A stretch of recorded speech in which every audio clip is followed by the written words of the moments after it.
Jackson Graves had seen his share of wrecks, but the one sprawled before him now was different. He stood on the edge of a boggy crater, the air thick with the tang of burnt metal and something sharper ozone, maybe. His battered shuttle hummed faintly behind him, its aging engines still warm from the rough landing. Before him loomed the alien ship, half submerged in the muck. Its hull was slick, not just from the murky water, but from some kind of organic sheen that pulsed faintly in the weak sunlight. The vessel wasn't just wrecked, it was alien in every sense of the word, a deep green surface crawling with glowing glyphs that rippled like tiny waves on a pond. Jackson adjusted his visor and tried to ignore the pit growing in his stomach. The ship was a goldmine waiting to be cracked open. He imagined the credits he could pull from its remains. Exotic alloys, high-energy cores, maybe even a functioning quantum drive. For a freelancer who spent most days hopping between backwater outposts and trading hubs, this was the kind of find that could change his life. Still, something didn't feel right. The silence of the crater pressed in on him, the swamp around it eerily still. Usually, scavenger runs were noisy affairs, critters scuttling, wind whistling, the occasional hiss of venting gas from a dying engine. But this place was quiet. Too quiet. Jackson grabbed his diagnostic scanner and started toward the wreck. The muck clung to his boots, making each step feel like a chore. The ship loomed larger as he approached, its alien symbols casting a faint, shifting glow that made his stomach tighten further. He forced himself to focus. Just a job, he thought. Another haul. The first step was finding a way inside. He circled the vessel, looking for an entry point. The hull seemed seamless at first, but after a few minutes, he found a tear near the rear, a gash large enough to crawl through. It wasn't clean. Whatever had hit this ship had hit it hard. The edges were charred, and the strange green material had warped inward, as if the ship's own skin was recoiling from the wound. As he moved closer, his boot splashed into a puddle deeper than he'd expected, and he stumbled slightly. That's when he heard it. A sound. Low and resonant, it wasn't mechanical. It wasn't the groan of stressed metal or the hiss of coolant leaks. It was something else entirely. A voice, maybe? No, not quite. It was a sound that seemed to bypass his ears and settled directly in his chest. He froze, every instinct telling him to turn back. Instead, he pulled out his scanner again and adjusted the settings. If there was a life form here, it wasn't showing up on standard readings. Jackson tweaked the frequencies, looking for anything: heat signatures, faint electrical activity, biological markers. The scanner chirped, and a line of alien script flickered on its small display. Then, a distorted voice came through his earpiece, rough and guttural, speaking a language that didn't match any of the known dialects in his translator's database. His hand tightened on the scanner. He cleared his throat. Hello? Who's there? The voice didn't respond immediately. Instead, it let out a long, rumbling exhale. Then, slowly, a word formed, garbled, but clear enough. Help. The single word sent a shiver down Jackson's spine. This wasn't just some automated distress signal. This was someone or something alive. Jackson paced the bog's perimeter, replaying that single word over and over in his head: help. The voice had been faint, strained, desperate. Whatever was trapped inside that ship wasn't just an alien oddity, it was alive. And from the sound of it, it was in trouble. The problem was, Jackson's scanner didn't recognize any of the materials in the hull. His standard torch cutter wasn't even leaving a mark, and his analysis tools were spitting back readings that made no sense. The more he tried to understand the alien craft, the more it seemed to defy explanation. He needed someone who could crack this ship open, someone with tech skills that went beyond the average patch job. Grudgingly, he sent out a signal. It was a secure frequency, routed through 3 different relays so it wouldn't raise any flags, but he knew who would pick it up. Mako. Mako had been an engineer in the fleet before some scandal forced him to go freelance. Unlike Jackson, who just wanted to scrape by, Mako thrived on the cutting edge. He had a knack for getting into locked systems, whether they were secure facilities or alien wrecks. He was also, to put it lightly, not the most trustworthy man in the galaxy. Still, Jackson didn't have many options. A few hours later, a small craft settled down near the swamp, kicking up a spray of mud and reeds. The ship was sleek, angular military grade, but heavily modified. Mako emerged in a streamlined exosuit, his helmet's faceplate dimmed so that Jackson could see his sharp, familiar grin. "Jax," Mako called over the comms, his voice tinged with amusement. "When you said interesting salvage, you didn't mention a half-sunk alien battleship." "I wasn't sure you'd come," Jackson admitted, shifting his weight uneasily. Mako waved a gloved hand. "You sounded desperate." "That's usually good for business." He turned his gaze to the alien vessel. "All right, show me what I'm dealing with." The two men approached the ship, their boots squelching in the soggy terrain. Jackson pointed out the tear in the hull, but Mako didn't look impressed. Instead, he ran a hand over the surface, his suit's scanners lighting up with streams of data. The glowing green glyphs flickered as he touched them, responding to his movements like ripples on a pond. "Living metal," Mako muttered. "Well, not alive, exactly. But reactive. This thing's a lot older than anything we've seen. It's biomechanical, Jax. And if it's biomechanical, we're probably looking at some serious defensive systems." He straightened, his expression growing serious. "What's inside?" Jackson hesitated. "I heard something. Someone, maybe. Asking for help." Mako's brows furrowed behind his faceplate. "A survivor?" "Not sure. But it's big." Jackson swallowed. "And it sounded like it was in bad shape." Mako gave him a long, hard look, then sighed. "All right. Let's find a way in." Together, they set to work. Mako deployed a set of advanced tools, the kind of high-end equipment Jackson had only seen in fleet workshops. One by one, they dismantled the layers of security. As they worked, the ship groaned. It wasn't just the creaks and pops of a wreck settling into place. It sounded intentional.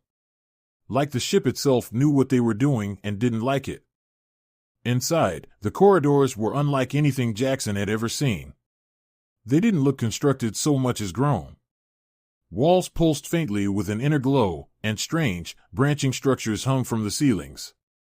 Occasionally, they'd pass what looked like translucent sacks of fluid embedded in the walls, as if the ship was growing something or maybe keeping something alive. The deeper they went, the more the air itself seemed to hum. Jackson's helmet picked up faint vibrations, an irregular rhythm that felt disturbingly like a heartbeat. They kept their weapons close, Jackson's plasma carbine and Mako's modified railgun, but so far, there was no sign of anything moving. Just the strange, endless corridors and that faint, otherworldly glow. Finally, they reached a chamber that seemed more central. It was larger, with a raised platform at the center and conduits running in all directions.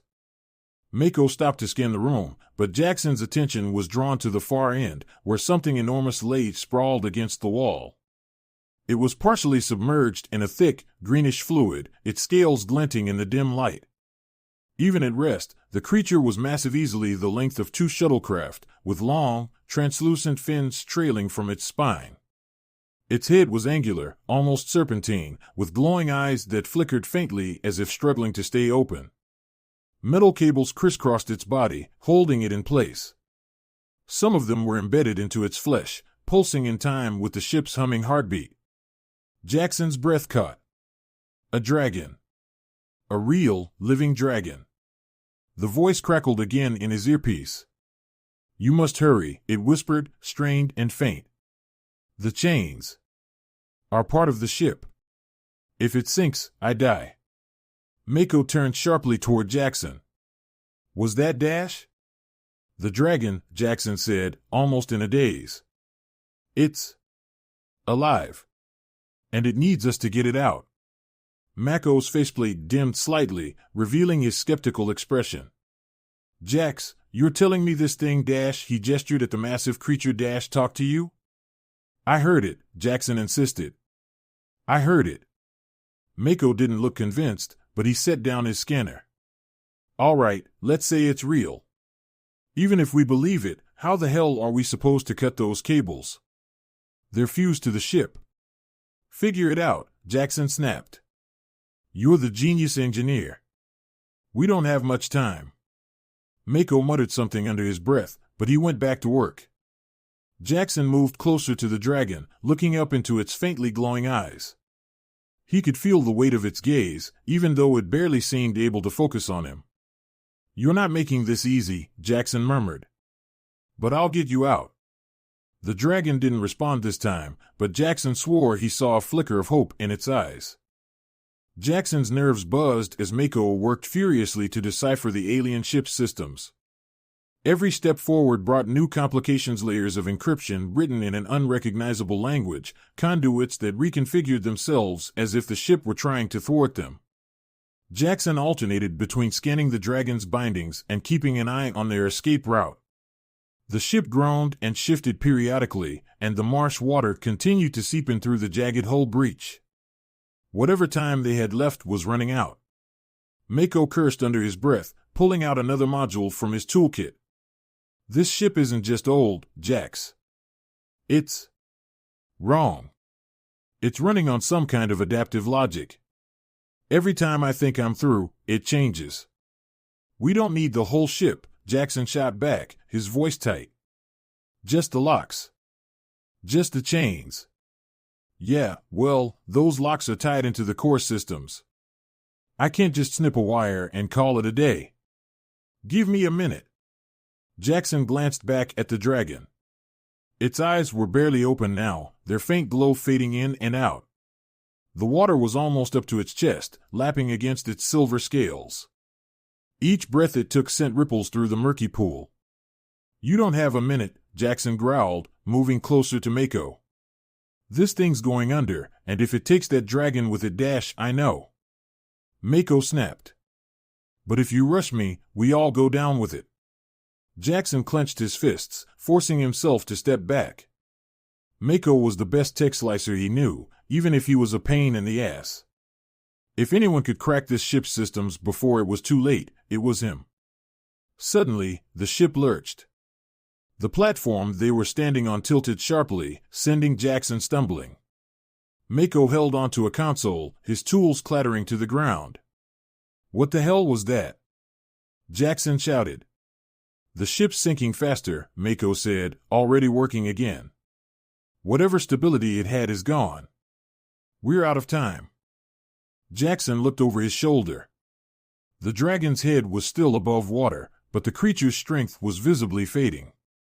The bindings around its chest and legs pulsed with light, pulling tighter as the ship sank. It was as if the vessel were dragging the dragon down on purpose.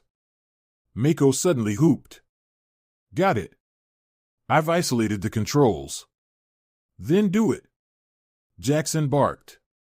Mako's fingers danced over his console. The glyphs on the walls flickered, dimmed, then went dark. A deep, resonant hum echoed through the chamber as the locks released. The glowing cables around the dragon shattered, dissolving into fragments of light that disappeared into the air. The dragon let out a long, resonant cry that shook the walls. Its massive body shifted, powerful muscles tensing as it pulled free of the remaining debris. With a great heave, it surged upward, water cascading off its scales as it unfurled its immense wings.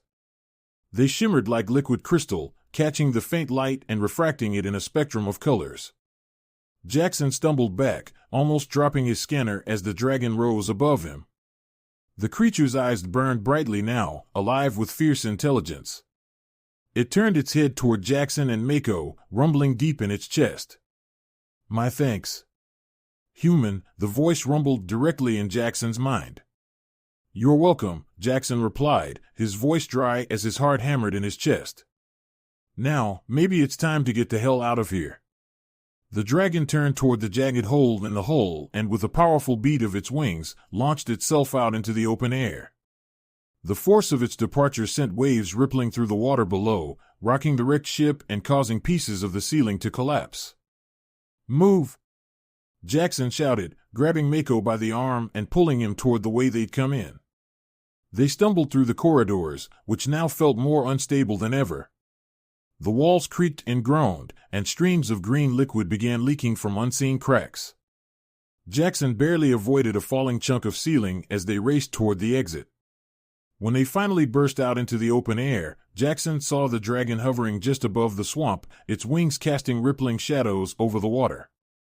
It let out a deafening roar, as if announcing its freedom to the world. Then it turned its glowing eyes toward the sky, and with a single, powerful thrust, it disappeared into the clouds. Jackson and Mako staggered back to the safety of their shuttle, breathing heavily. The alien ship let out a final, low groan before it sank completely, vanishing beneath the murky water. Jackson leaned against the shuttle's hull, staring after the dragon. "Well," he said finally, "that was something." Mako shot him a look. "You have a talent for understatement." The two men stood there in silence for a moment, listening to the sound of the swamp and the faint roar of the dragon fading into the distance. Jackson's mind was still spinning. He had no idea what he'd just gotten involved in, but one thing was certain: life as a freelance mechanic had just gotten a whole lot more complicated. Back at Jackson's workshop station, a sprawling patchwork of spare parts and half-fixed shuttles that clung precariously to orbit above a nameless gas giant, the air felt tense. For all its battered equipment and old grease stains, the workshop had always been Jackson's refugee place where things made sense. Machines followed logic. Pieces either fit or they didn't. You could always trace a problem back to a loose connection or a burnt-out coil. But not now. Not after what he'd seen. The orb from the alien ship sat on his workbench, pulsing faintly, its surface smooth and almost too warm. Every so often it sent out a small hum, gentle, yet powerful, as if it was breathing in a rhythm all its own. Jackson kept catching himself staring at it, fingers itching to take it apart, yet unsure where to even begin. Whenever he moved closer, a strange prickling sensation rose on the back of his neck. It wasn't fear exactly, but more like a sense that the orb was aware of him, watching him as much as he was watching it. Mako had bailed as soon as they docked, mumbling something about needing to clear his head. Jackson didn't blame him. Whatever was on that ship, whatever that dragon was, Mako wanted no part of it. He'd be halfway to the next colony by now, trying to forget everything they'd found. Jackson, on the other hand, couldn't let it go.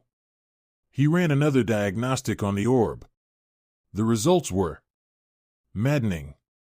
The scans returned patterns instead of readings, like trying to read a song rather than raw data. No temperature range, no chemical breakdown. Just shifting waves of energy, low hums, and a pattern that his analysis software labeled unknown organic structure. He sighed and pushed the scanner away, rubbing his face. "I saved a dragon chained to a ship I couldn't understand," he muttered to himself. "And now I'm babysitting a ball of weirdness." That's when he noticed the glow outside his station's viewport. Jackson froze, a shiver running down his spine. He stood slowly, his gaze locking onto the sight beyond the thick, reinforced glass. The dragon was there, hovering in the vacuum of space, its translucent fins glinting in the light of the distant star. It moved with slow, deliberate grace, as if the absence of atmosphere posed no challenge.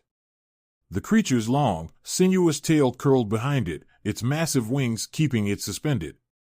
Its glowing eyes were trained directly on the workshop.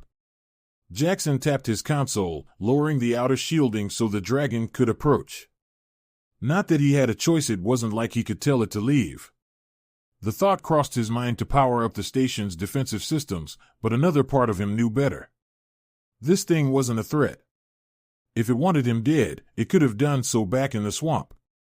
A moment later, the dragon's deep voice resonated inside Jackson's mind again, heavy and ancient. "You have kept the heart." Jackson blinked. "Heart?" "The orb," the dragon clarified. "It is the heart of the ship. And now, it is yours." Jackson stepped back from the workbench, his heart pounding. "Hold on mine? I didn't sign up for dash." The dragon's glowing eyes narrowed slightly.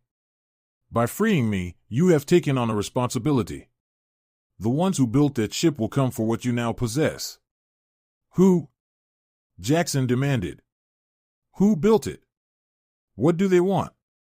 The dragon tilted its head, its massive wings shifting slightly. A long-dead race, yet their creations remain. Guardians who do not forget. They will come for the heart, and for me. It paused, its voice softening. And for you. Jackson shook his head, running a hand through his messy hair. I didn't ask for this. I'm just a mechanic. A salvager. Your choice was made when you cut the chains, the dragon rumbled. There is no going back. The heart is a beacon, and they will follow it.